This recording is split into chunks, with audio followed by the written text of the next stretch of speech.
si Sumares para sa preparation namin sa laban kay Montiel ngayong February 13 sa Hilton Casino sa Las Vegas.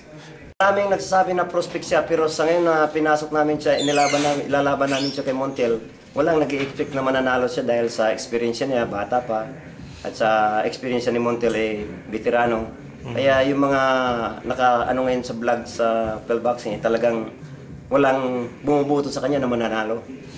Na sa laban ni Montiel, palagi ko hindi magtatapos sa round ito as long na matamaan niya si Montiel ng mga solid punches. Palagi ko malalaglag si Montiel. Kasi marami na akong napanood na laban ni Montiel, hindi naman talaga siya special na may talagang talented na boxer. Madali siyang tamaan, madali siyang mapiyakan. So malaki pag-asa ko doon. Experienceado niya. Pero sa ngayon, alam ko na pababa na yung niya dahil sa, kung baga sasakyan, mahaba na rin yung mileage niya. Saka pag tinamaan mo siya ng medyo solid, talagang nabibiyakan siya kaagad. Ready talaga. Ready kasi gusto ko nga, pangarap ko yun na yan makuha yung WBO award. Saka pangarap ko din makalaban si Montiel.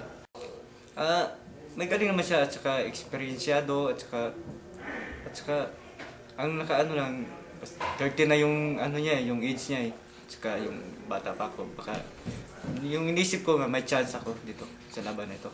Ito ang magandang laban ito kay Montiel at Siso kasi alam ko na si Siso ay matapang, malakas. So magandang laban to, tsaka alam ko rin naman si Montiel ay magaling din, veterano. So alam ko hindi siya basta-basta magpapatalo sa isang bata.